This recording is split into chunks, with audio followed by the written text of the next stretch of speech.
And I just thought everyone hated me, you know? And I was like the biggest piece of shit walking on God's green earth. So like after a 3-day binge, the voices would tell me to go to the mental hospital. I didn't want to go, but I would go out of fear, right? And it's the most terrifying experience getting on the bus, hearing these voices, checking in. And then once you check into the mental hospital, you can't leave until they let you out. Right. And that's when the voices really attack my head, you know, just bringing up every single selfish moment in my life. That time I wasn't there for my son. That time I was a piece of shit to my family. That time I stole money from my ex-girlfriend. They would tell me that I'm the worst father in the world and you don't deserve to live. I was full flight from reality and I thought I was going to die, right? Hi there. Welcome back or welcome to Recovering Out Loud podcast, the show where we get real about mental health and addiction. I'm so glad you're here. If you or someone you love is struggling with drugs or alcohol, please reach out for help.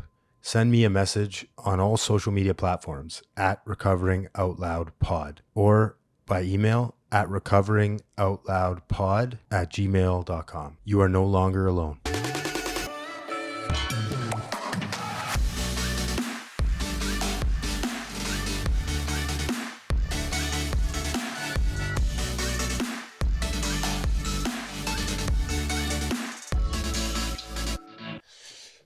Well, yeah, you got 3 cameras, eh? Yeah. I don't fuck around, man. I went all addict. I addict out with it. I got all the expensive shit. We are all or nothing people, right? I mean, at least I am. I don't know about you, but I like to think I'm an all or nothing guy. I absolutely love what you do, man. Thanks, buddy. It's I appreciate you. service, right? Yeah. You're helping people that are scared to be out there and talk about this stuff, right? I hope so. Yeah. I mean, you've been on the video adventure too. You like doing the videos and stuff like that. What do you like about doing that? So apparently people say like I have a gift with making video, you know.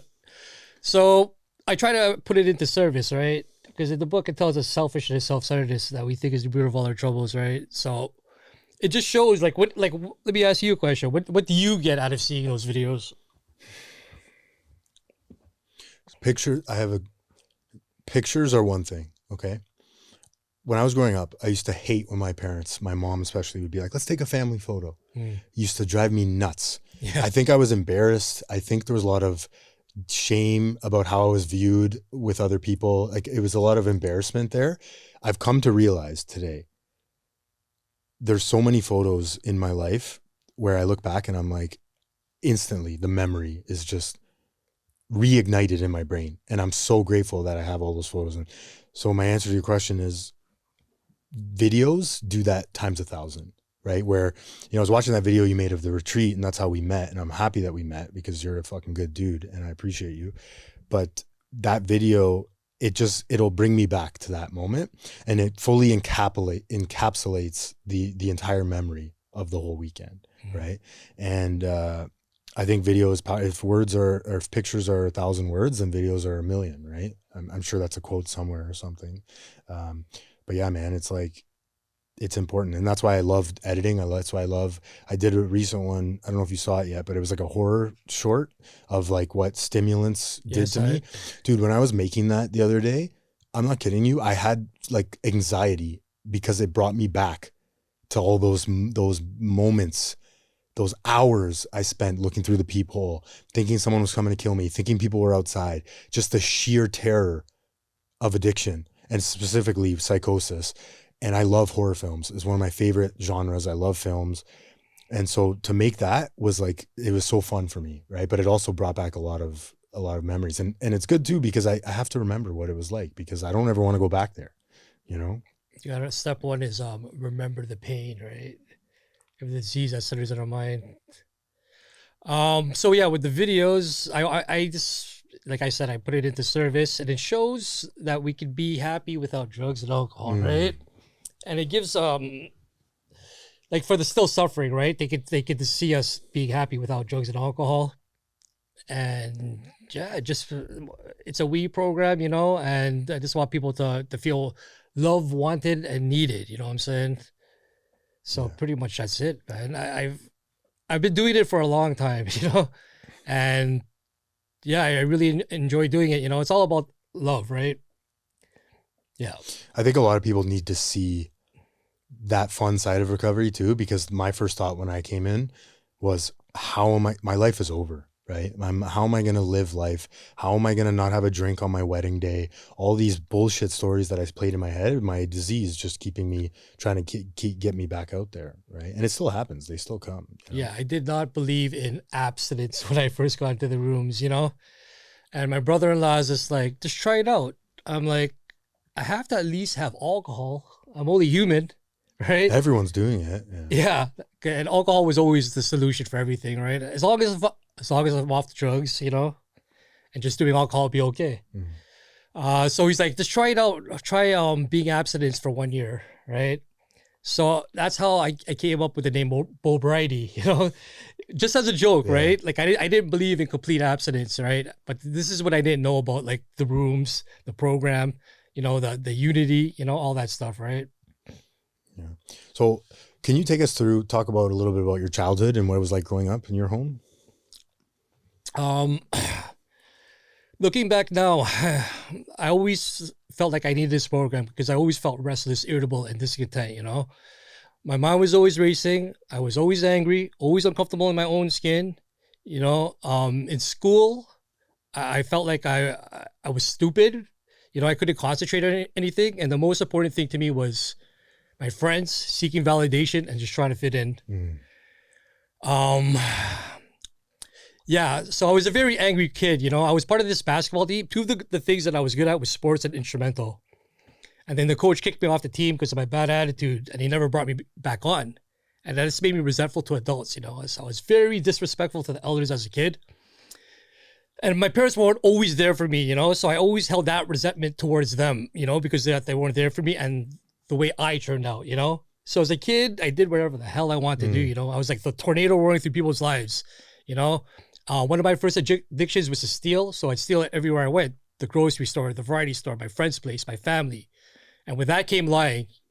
You know, I would hurt the people that love me the most, and I was blocking the sunlight of the spirit way before I discovered drugs and alcohol, you know? So yeah, pretty much I was working on self-will run right my whole life until I got into these rooms, right? I did not know how to live life. And yeah, so when I discovered drugs and alcohol, that's when I finally felt that sense of ease and comfort, you know? I felt comfortable, happy, confident, alive, you know? All these fears dropped, and I was just the life of the party, you know? I would always wear these masks with everyone, because if you truly knew who I was, in my head, you wouldn't like me. Yeah. And if you didn't like me, I'd be in a pity party, and like, what's the point of living, right? Yeah, always wanting to fit in, right? It's funny that there's a common thread between addicts and alcoholics that I always realize is that need to fit in, the people please, to be a part of. And then that's exactly what recovery does, right? You come in and you're like, hey man, have a seat, welcome, have a coffee, you know, but don't you, like, I just fucking flipped my car on the highway, drinking and driving. Like, why would you like me? I'm a piece of shit. All these things are going through your mind when you come in, and then people just love you where you're at, right? And they listen to your stories and they're like, yeah, same. I did that, you know, have a seat. You're good, bro. You know, welcome. We want you to be here. It's crazy how living with this disease without any defense, we have no idea what the hell's wrong with us. You know what I'm saying? And for me, I thought I was different, that there was no one like me, man. You know, I was like terminally unique, you know, and it's like nothing ever worked, right? And then I had to be pretty badly mangled before coming into these rooms. But then when you come into these rooms, you find out that there's so many people just like you with the same thoughts, the same feelings, you know, the restless, irritable, and discontent, you know? And it doesn't work alone. We have to do this together, right? Yeah. I can't, we can. That's one of my favorite lines. I love it. There's a lot of people that come in that are, it's like, I'm not as bad as these people. When I came in, I thought it was like the biggest piece of shit walking on God's green earth. Yeah. I'm allowed to swear, right? Yeah. Cut. Yeah. Start over. Yeah. No, we like to keep things raw and authentic, and I shouldn't say authentic too, but uncut, raw, unfiltered, because that's what addiction is, man. Like, I didn't start this podcast to have nice conversations about how great life was. Like, Right. I want to talk about real shit. You know, what did you go through? How did you get through it? How do you get through shit today? Right. Yeah. It's important for people to hear that sobriety is beautiful and amazing and fucking incredible. And I wouldn't change it for the world, but life still sucks sometimes, dude. Like, the shit still gets hard and I still have to navigate, and I'm still dealing with financial shit that I fucking racked up. I still, you know, I get collection calls and stuff like that. You know what I mean? And it's like, when will it end? Right. But it's like, just do the next right thing, practice the principles of the program, give it back, and things will work out. I have to pay back things, and I have to do and show up. I can't just say, God, take care of everything. Right. But the outcome is not up to me. I have to do the little things today. And I think you live by that principle, you know, just in talking to you, or try to at least. Do not be discouraged. No one among us has maintained anything like perfect adherence to these spiritual principles. We are not saints. We are not saints. The point is, we are trying to grow along spiritual lines. Yeah. But it's such a blessing to have the awareness of being in self, right? Where before we didn't know what the fuck was going on, right? Yeah. Life's gonna hit. It says in the big book, if we don't enlarge our spiritual life, we're not going to be able to handle certain trials and low spots. You know what I'm saying? Ahead. Yeah. But in the certain trials and low spots, there's always blessings that come out of that. You know what I'm saying? It's like we need all these pains and sufferings to grow, right? So like, instead of being like in a pity party about it, try being thankful at that moment, right? This is all about practicing though, right? It's not simple, but not easy. Like for me, I'm coming up on 3 years in October. Dude. Nice. Yeah. And year 2 has been like super hard. There were times where I just wanted to give up, you know what I'm saying? Because I wasn't able to handle certain trials and low spots. This is what happens when I take my will back, right? Trouble comes, right? And disease centers in my mind. It tells me that I could drink, you know what I'm saying? And this is what we're dealing with every single day, right? Yeah. That's why we have a daily reprieve. What does taking your will back look like today? What does that look like to you? It's when I stop doing the things I'm supposed to do, right? Because once I'm in my will, like I get resentful, I'm uncomfortable in my own skin, I'm full of fear, you know, I make up resentments towards people, you know, and this is what my brain's like, right? It's mentally, strangely deranged, right? That, like, again, the disease centers in my mind, in my thinking, right? And I suffer from an illness which only a spiritual experience can conquer, right? Yeah. I can be very weak to this disease sometimes, you know, and be in that pity party. And like, we have like 2 options. We can either blot out the consciousness of our intolerable situation with anything that makes me feel good, right? Drugs, alcohol. But if you're not doing drugs and alcohol, we pick up other things, right? Anything, bro. Yeah. Social media, food. Fuck. You know, whatever, man. Scrolling, right? That girl, right? Whatever we focus on is pretty much our higher power, right? But deep down in every man, woman, and child is the fundamental idea of God, right? So the problem is in me and the power is deep down within me.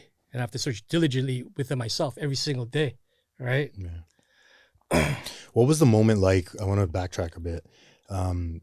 So was drinking your main thing? Was that like, or were you everything? I did pretty much everything. Alcohol was always like the thing that I did all the time. Constant, yeah. Yeah, like to me that was like the solution. Yeah. But when I did alcohol, it would always lead to like the other stuff, right? Same. Yeah. Cocaine, ecstasy, whatever. I did it all. I didn't do heroin, but what brought me to my knees is crystal meth. Yeah. Can you walk us through that? What did that look like? And how did you ultimately seek help? Like, what was the moment? What was that like? So I was full flight from reality when I started meth. You know what I'm saying? Like, I started hearing voices in my head, psychosis. And what I'd hear is my friends and family believing it's actually them with some spyware. So I believe that they can see what I see. They can see what I think. They know everything about me, and they absolutely hated me. And this lasted for like 2 years. And even when I'd be sober, I'd be hearing these voices. You know what I'm saying? I'd be one of those guys that are on the street that are just like fighting with voices in their head, right? That's how I'd be when I was sober. You know what I'm saying? Restless, irritable, and discontent, you know? And I just thought everyone hated me, you know? And I was like the biggest piece of shit walking on God's green earth. Um, so like after a 3-day binge, the voices would tell me to go to the mental hospital. I didn't want to go, but I would go out of fear, right? And it's the most terrifying experience getting on the bus, hearing these voices, checking in. And then once you check into the mental hospital, you can't leave until they let you out. Right. And that's when the voices really attack my head, you know, just bringing up every single selfish moment in my life. That time I wasn't there for my son. That time I was a piece of shit to my family. That time I stole money from my ex-girlfriend. They would tell me that I'm the worst father in the world and you don't deserve to live. I was full flight from reality and I thought I was going to die, right? So the doctors would just tell me the voices are all in your head. They would medicate me with olanzapine. I'd sleep it off, wake up, and they would send me home. And when I left that mental hospital, all I felt was shame, guilt, and remorse, you know, and I had a firm resolution to never use and drink again. And if you put me to a lie detector test, I would pass with flying colors because I actually believed it. So I go home, sleep for 2 days, wake up, and once I wake up, I'm restless, irritable, and discontent. And then the mind starts racing. The mental blank spot, right? I think I could use and drink it. It'll be different this time. And then once I put one in me, it triggers the phenomenon of craving. I have this allergy to the body, this abnormal reaction, and then the binge. And what happens after the binge? I would get paranoid. The voices would scare the shit out of me. And I would go back to the mental hospital. So I repeated going to the mental hospital 50 times. You know what I'm saying? Like, it was just a cycle of insanity around and around and around with no solution, right? And this is what it is if we don't have like these meetings and doing the steps and all that, right? It's just a cycle of insanity, right? I didn't understand why I kept using when I didn't want to. I didn't understand why it hurt the people that love me the most. I didn't understand why I did the things I did. You know, I just thought I was the biggest piece of shit. And I didn't think I deserved to live, you know? And this is how cunning, baffling, and powerful this thing is we're dealing with, right? Yeah, so I tried a lot of things, right? I went to the mental hospital. Like I said, I went to the mental hospital like 15 times. I went to rehab twice. I tried moving to different places. I did programs like CAMH, you know? Tried joining different religions. Nothing ever worked, right? And by the end of it, I was living in my apartment. My roommate moved out because of his my addiction. I missed rent payment for like 3 months. You know, I was just so isolated, you know, and I was just so disgusted with myself, you know. I couldn't look at myself in the mirror. I was mentally, physically, financially, and spiritually broken, you know. And I would drink as much alcohol as I can and do as much of my drug of choice as I can to build up courage to kill myself. You know what I'm saying? I didn't think there was any way out. And I didn't ask for help because I didn't think anyone would ever help me. You know what I'm saying? I was delusional. I was full flight from reality, you know? Yeah, so one day my mom came over, you know, and she saw that the place was a mess. And I was just like intoxicated out of my mind. And that's when she decided with my family that I go to rehab. You know what I'm saying? So by the grace of God, I got into these rooms, and through you guys and the big book of Alcoholics Anonymous, that's when I discovered that I suffer from an illness which only a spiritual experience can conquer, right? What does a spiritual experience mean to you? Working these spiritual principles in all your affairs, right? One addict working with another addict is vital to permanent recovery, right? For me, I didn't think this program could work for me, right? Because I didn't think I was worthy of it, right? That's the delusion, the liar that I believed in my head for so long. But by doing the work, right? It says the spiritual principles will solve your problems. And when you're doing the steps, you're working the spiritual principles in all your affairs, right? You're working courage, you're working honesty, right? And by doing step 4, you know, and then doing step 5, admitting to God, to myself, and to another human being the exact nature of my wrongs, that's when I knew that this program could work for me and that I have a chance to do better, you know? It says there's very little hope for your recovery unless you get entire psychic change. And I believe that's what I got. It was on step 5, you know what I'm saying? But what do I really have? What I really have is a daily reprieve contingent on the maintenance of my spiritual condition, right? I can't rely on yesterday's spirituality. I'm not going to be full off yesterday's food. I'm not going to smell good off yesterday's shower, right? Yeah. It's like every single day is a day I must carry the vision of God's will into all my activities because I'm dealing with an illness. And if I don't, and I get into self, I get driven by 100 forms of fear, self-deluding, self-seeking, self-pity. And I can't differentiate the truth from the false. Or I'm blotting out the consciousness of my intolerable situation with anything that makes me feel good, right? What's the hardest spiritual principle for you to work today? Courage. Yeah, like fear, it always kicks in, you know what I'm saying? Like, I'm coming up on 3 years into this, right? I consider myself still a baby, you know, and just like to think about it, right? I was running on self-will pretty much my whole life until I got into these rooms like 3 years ago, right? And that the disease centers in my mind, and that always kicks in, right? And that's what holds me back from a lot of things, right? Yeah. This sort of like movie that we project onto the world of it's going to be like this, right? Yeah, I'm having a really hard time lately. My thing has been like doing recovery shit that I don't necessarily want to do, but also just like life shit, you know, showing up. It's gotten easier because I've been praying about it, talking about it, opening up about it. That I find that really helpful too. It's just like even talking with another anybody, but another addict or alcoholic about what I'm struggling with. It takes the power away from it, right? But I have this thing where I'm like, I have to leave my comfortable apartment to go and do this thing, whatever meeting, whatever, even just like dinner, something that doesn't serve me, right? Something that I don't get immediate gratification, instant gratification out of. And it's like, I'll obsess about it all day. Like I have to do this thing later. Oh my God, I have to do it. I can't, I don't want to do it, blah, blah, blah. And so I heard a speaker once say that the only solution to doing something you don't feel like doing is doing it, right? Is action, straight up action. Just shut the fuck up, like turn this off for a second and just get in the car and drive or walk to the bus or do whatever you have to do. And it goes away.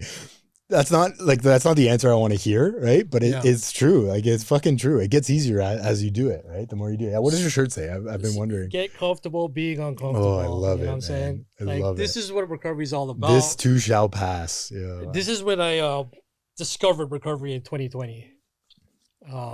That's a beautiful. You got that made? Yeah, I love that. Yeah. That's sick. But yeah, it's all about forcing ourselves to do the things we don't want to do. It's like, when I don't want to go to a meeting, that's probably when I should go to a meeting. When I don't want to share, that's probably what I should share, right? I listen to a lot of David Goggins. Oh, I love that guy. Right? Yeah. And he's like, because the book says that I'm always looking for the sense of ease and comfort, right? And that's how it's been my whole life, right? If it was uncomfortable, I would turn the other way. Like every job I had, there was like no growth, right? I just get comfortable and stay like that, right? And this is what recovery is all about, right? Forcing ourselves to do the things we don't want to do, right? I don't always want to sponsor someone. I don't always want to go to a meeting, and I don't always want to go to the gym, right? But we force ourselves to do the things we're not supposed to do, and by doing that, that's how we get God's grace, right? Do a little bit of work, and God does the rest, right?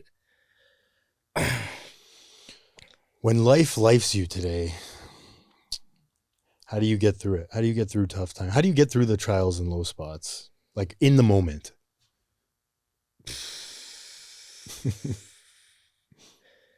I don't know how to live life, right? I have a design for living, which is the big book, right? And it tells me when all else fails, one addict working with another addict will save the day, right? It's all about getting on itself, right? And we have step 4, we have step 10 to continue, take personal inventory, and we have step 11, like nightly inventory, right? And it tells us on page 62 that selfishness, self-centeredness, that we think is the root of all the troubles, right? And we get driven by this illness. It's all about picking up the spiritual toolkit, right? Hit a meeting, right? 10-step suggestion says, when these things crop up at once, we go to God, right? That means fast, right? Then we discuss it with someone immediately, right? Fellowship, this is a we program for a reason. And if we have to apologize, then we do it right away, right? And then we turn ourselves into helping others, right? That's a big one for me. So when I relapsed after the 7.5 years, I didn't go to anyone with my plan, right? And I always stress this. I always try to nail home the calling another addict or alcoholic. I'm not, trust me, I'm flawed in it. Like I still, my phone is 1,000 pounds some days, right? Even when people are calling me in the program, I struggle to pick it up, or outside of the program, because I'm busy, or I'm all this bullshit again, this story spinning in my head. I can't stress enough how important it is to, like, whenever I have a grand idea based out of emotion, right? For me, it was, at the time it was, I'm bored in recovery. My life is good, but it's not what I want it to be, right? I'm not getting what I want. This was, last year. I know it'll fix this. I haven't tried taking ADHD medication as prescribed, which is bullshit. I did try, and that's how I got back into the second rehab.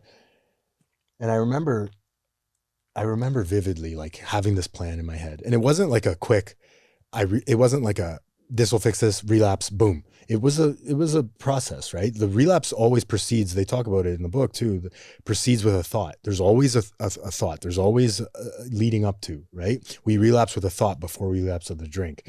And that was my thing. It was like, I'm going to fix this. I have, I'm depressed. My dopamine is low. So this will fix it. Again, to your point, using external things to fix my insides, right? And I never told anyone about it. I would tell people 90% of the truth, and I would keep that 10% back there. That took me out back on a way worse relapse, right? It always gets worse, man. Always. So I think it's really important. Yeah. Disease centers in our mind, right? It starts off with a thought, and then it becomes an obsession, right? But the thing is, like, there's nothing we can do about the first thought, but we got to stop it, right? The second thought, and go down to the solution, which is God or your higher power, right? And everything around the triangle is meetings, service, prayer, fellowship, sponsoring, honesty, right? All of these things are our solution, is treatment to our illness, right? But the big book says we're not going to be inspired at all times, and we are going to make mistakes, right? It says when we take a sincere position to trust in God's will, all sorts of remarkable things will follow, right? It doesn't say we do this thing perfectly. It says we do things well, right? And there's a lot of growth in all these certain trials and low spots, right? Can you think of one where there was a lot of growth, where you, in the moment, maybe in the moment you thought it was the worst thing ever and the sky was falling, and the outcome turned out to be better than it was? Can you remember one? Yeah. Okay. So my first year of sobriety, I joined this group, and it's my first time in recovery. I found my tribe. I love this group, right? And I did a lot of service for this group. I did the clothing, I did the posters. I was so welcoming to the newcomers. I started my own gratitude meeting. I love this group. But was I doing all that stuff for that group? That's what my head was telling me, right? I just came from a dark place and into recovery, and I wanted people to like me, right? So yeah, remember again, 62-second paragraph, selfishness, self-centeredness, that we think is the root of all our troubles, right? So I made decisions based on self, aroused character defects on my fellows, and they kicked me out the group after my 1-year medallion. Oh, right? wow. And I'm like, they kicked you out. Holy. Yeah, right? And I had the biggest resentment, right? I'm like, how can they do this to me? I did this so much stuff for them, right? But this is a program of giving and wanting nothing in return. And when people harm us, the big book says we disregard the other person entirely, and we look towards ourselves and see where we went wrong. But I was working a program, right? Recovery is unity, recovery, and service, right? I was doing unity and service, and I wasn't doing the steps, right? And what resentment is the number one offender that destroys us, right? So I went back out, for 7 months, right? On that resentment. On that resentment, yeah. Wow. But today I'm grateful that I got kicked out of that group because of what it is today, right?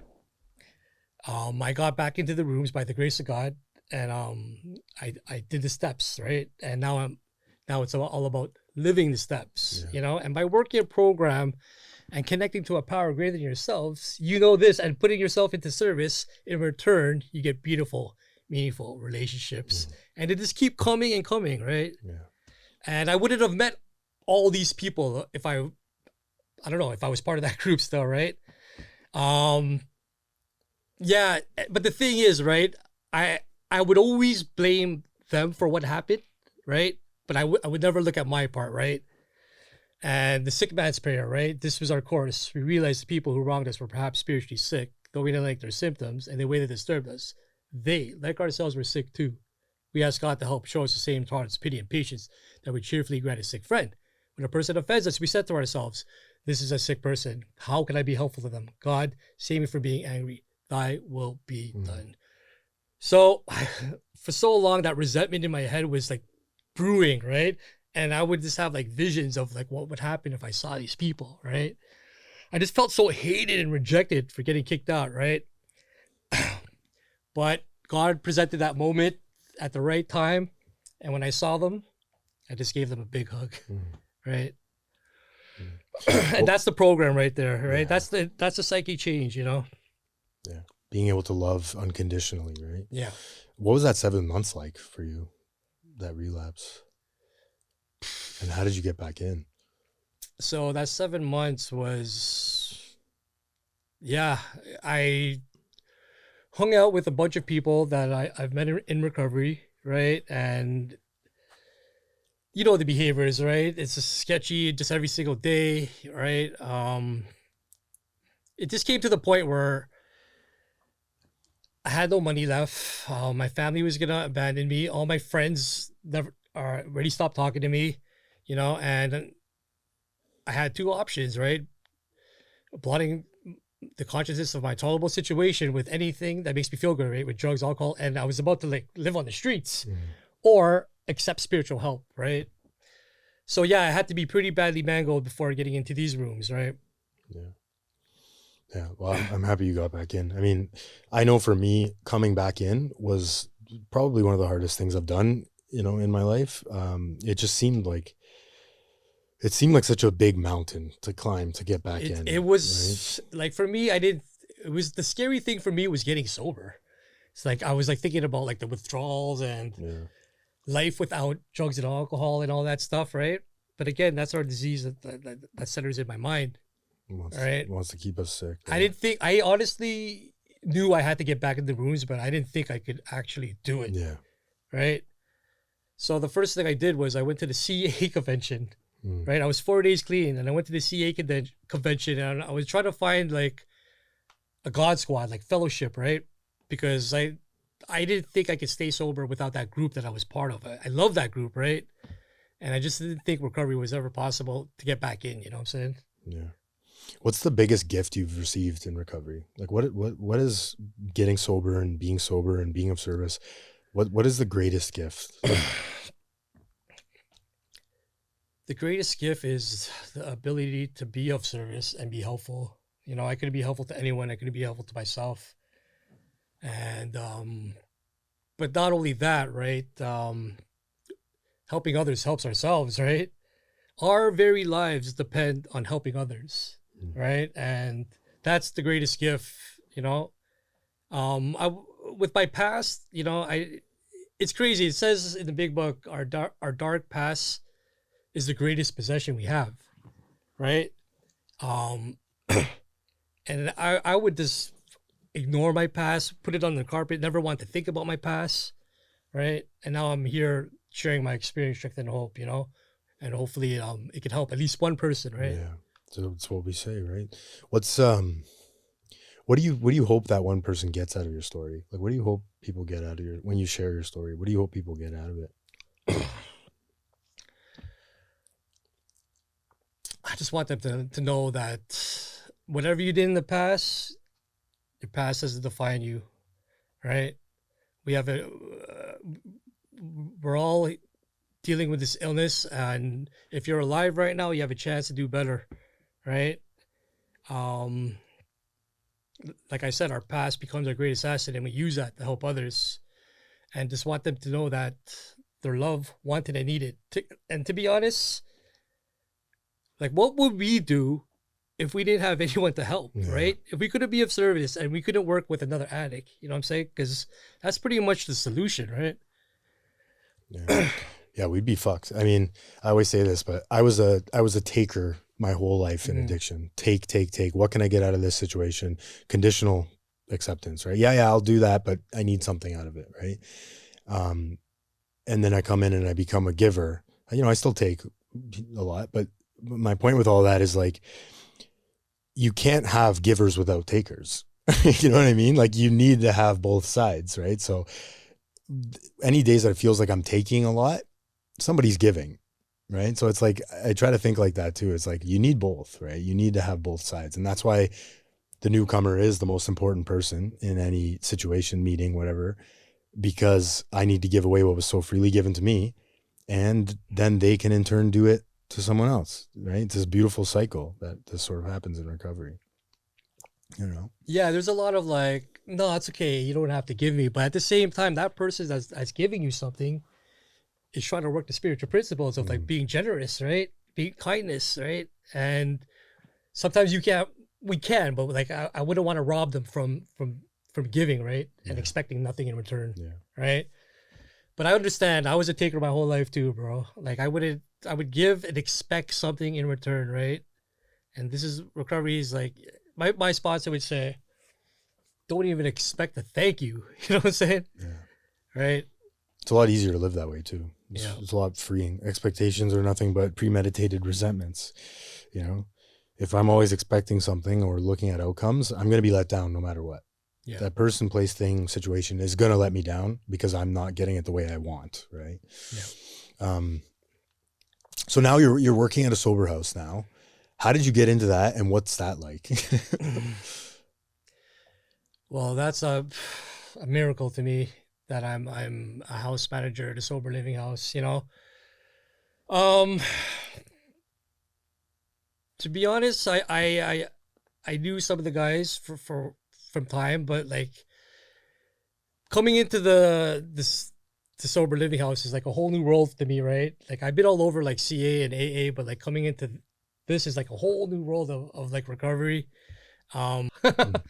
So I moved in right away, and slowly I brought my stuff in. And when I got there, we had a meeting, and the first thing I said to the guys, like they introduced me like, oh, house manager, and I just said, it's a blessing and an honor to be here, and I'm here to help in any way I can. You know what I'm saying? To me, it's still a miracle that I'm there. It's such a blessing to be around all that all the time, right? I'm supposed to be helpful to the guys, but when you help someone, it's helping you too, right? And being around these guys, these newcomers all the time, it's been really vital in me working my program, right? So I'm very grateful for that, right? It's got to be tough though too, right? Because as I know, in sober living, there's a lot of relapse that happens. There's a lot of, there's a lot of addiction, plain and simple, right? There's just a lot of addiction that happens. And how do you deal with that? And like, how does it affect, like, what does that look like? How does that affect you? Well, there's all types of sobriety in there, different ages, different people that want it more, people that are not serious about it, right? And to be honest, I have to just really work the spiritual principles in all my affairs, right? If people are not serious about it, there's nothing you can do about that, right? They have to come to want it, right? But for me, like I have to be in spiritual fit condition, because if I'm in self, like I'm sick too, right? And it's nothing good comes out of being in self, right? Yeah. I'm not useful, or I'm useless. Yeah. Have you had any relapses that you've had to deal with that were really tough, like, or anything like that? Or well, that one relapse when I went out with that resentment for getting kicked out of that group, which became a blessing at the end. I had no intentions of going back out, but I went back out 7 months, came back in. What about the clients? I mean, like the clients, oh, like dealing with relapse in the house. That's got to be tough, isn't it? Or yeah. Clients in the house. Yeah, yeah. I mean, you don't have to go into details, but like, it must be tough to see someone that you get a relationship with go back out and then you got to deal with it. Because I remember when I lived at sober living, I've been I've been a few times now. It was tough to see someone go back out, right? And it's like you can't get dragged down with them. You can't let it affect your sobriety. You can't control it. You can't cure it. You didn't cause it, right? But like it must be tough. It all comes down to like doing the work, right? If we're not working this program, we're gonna go back out. In my early recovery, I would get really like, it would be really hard for me to see my friends go out, you know.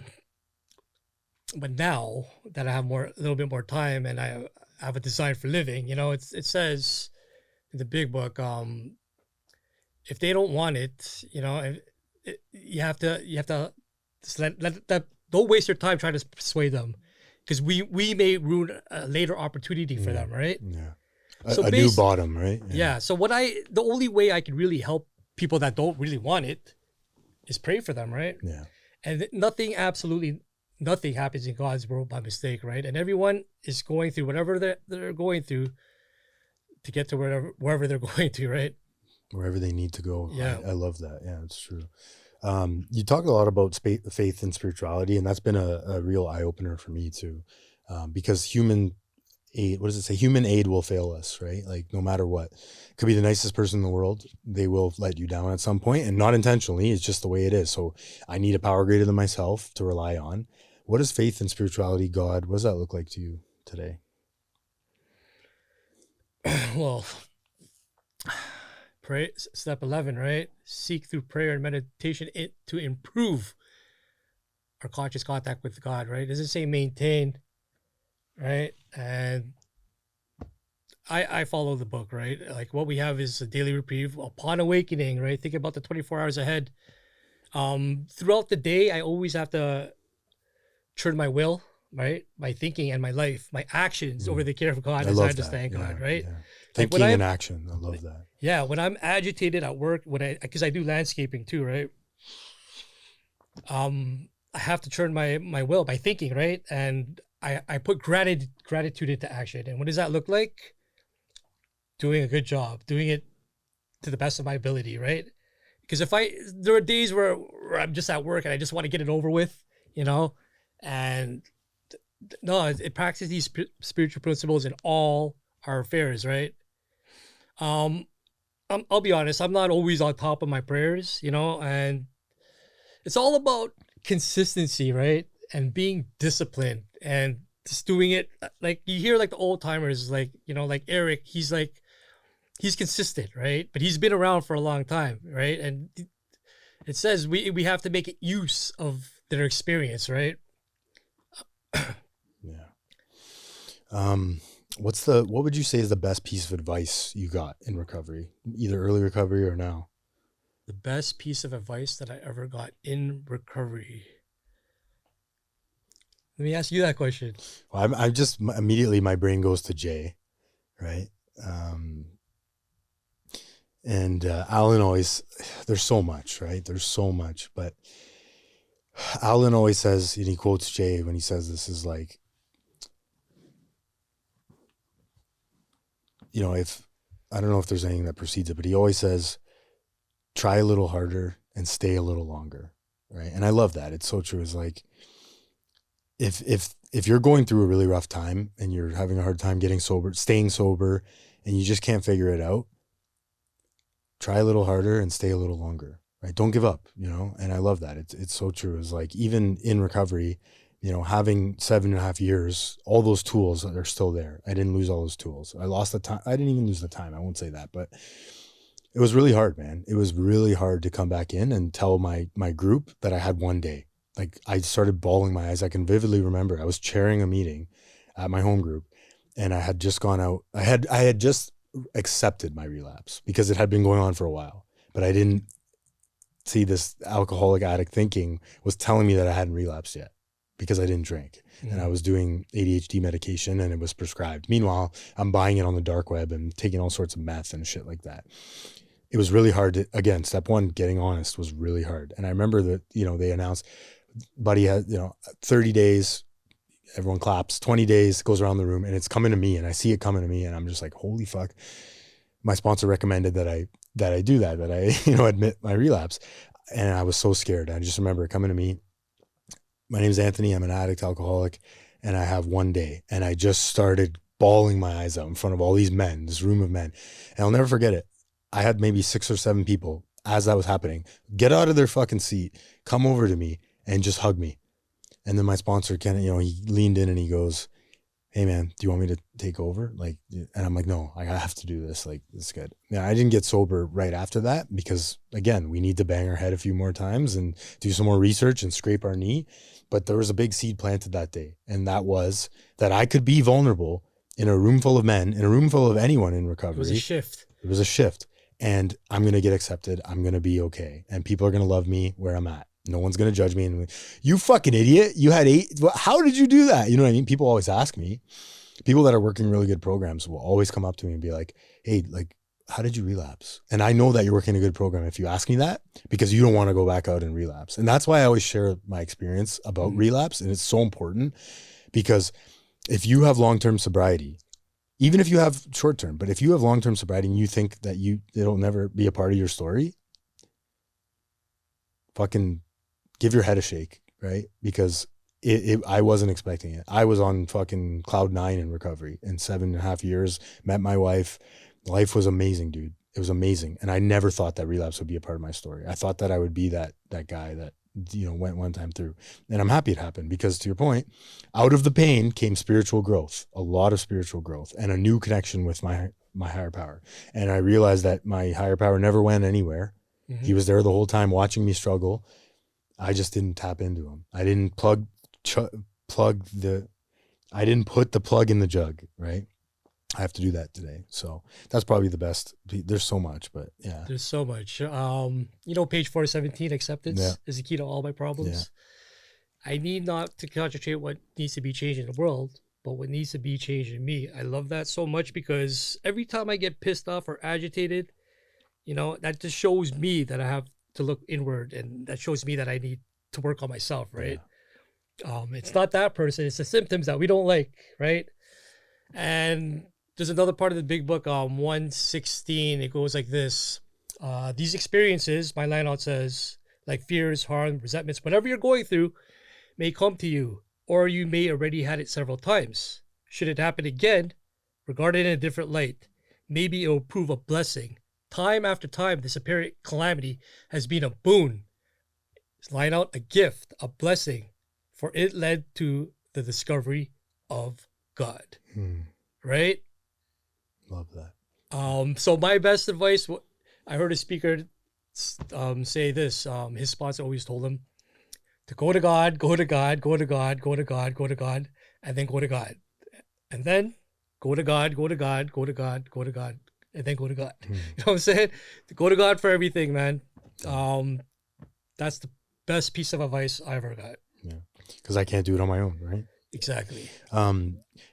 Let's end with this. You have a poem that you wanted to read. Is it a poem? Is that what it is? Yeah. So I call this one, the Attic, right? You have it off the dome? Okay. Yeah. Of course you do. I thought you were going to pull it out and read it.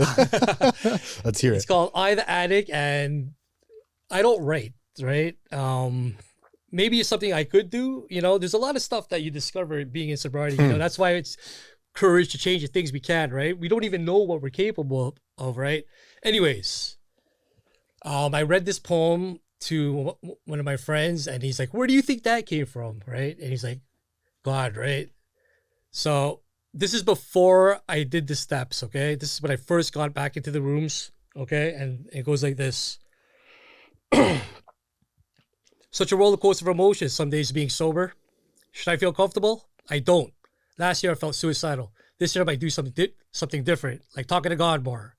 I'm feeling frustrated. I need to quit the disturbance in my head. Demons in position like a sniper, impatiently waiting for that slip to kill their prey. I've seen despair and hate, mentally locked behind bars of no fate. I dance with the devil, receiving nothing but hatred on another next level.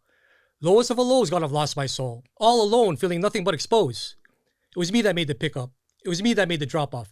It was me that made this addiction an incurable disease. Lord, forgive me, higher power, God. Please set me free. It's not a want, it's a need. I, the addict, it's a routine. It's been a bad habit ever since 16. Losing my mind, nightmares in my dreams. Thinking of the days when I was a DOC servant, haunting me, watching me, being very observant. I was so selfish, so cold and rebellious, laughing at me like a clown in the circus. The sickness is fierce with me, my new purpose. They got me so close I didn't think I'd resurface. They love it right now, I'm so shaky and nervous. I'm conquering this fear, proving that I'm not worthless. But I'm still confused. Was it really psychosis?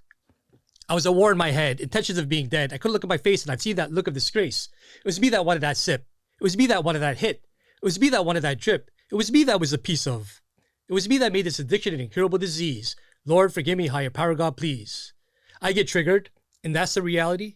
Regretting it, that would just be blasphemy. But sometimes I can't help it. It's something I have to deal with. That addict mind. Even in peaceful places, those demons still lurk, feeding off you when you feel bad, broken, or hurt. I'll stand on my resilience no matter what they say. I was so close to death, that was the price I had to pay. So I raise my hands to the sky in remembrance of the Most High, whose powers I might kind of compare and quantify. It is me that has to live with no regrets. It is me that has to ask God to remove all these character defects.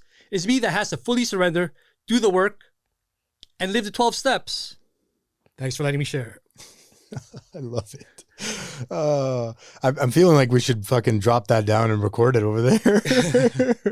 I love that, man. Thanks so much for coming down, Bo. I appreciate you, buddy. Thanks, bro. Thanks for having me, man. I love what you do, man. Keep doing what you're doing. Thank you. It's helping, man. It's helping others, man. I appreciate you, buddy. Thank you. Like you said, it's not easy to like reach out to people and stuff like that, right? So yeah. Love you, bro. You can do it. Thanks for listening. Please help us grow the channel and like, share, and subscribe for more content. The discussions and stories shared on this podcast are for informational and motivational purposes only. This content is not a substitute for professional medical advice, addiction treatment, or therapy. If you or someone you know is struggling with addiction, please consult a licensed physician, addiction specialist, or mental health professional. You are no longer alone.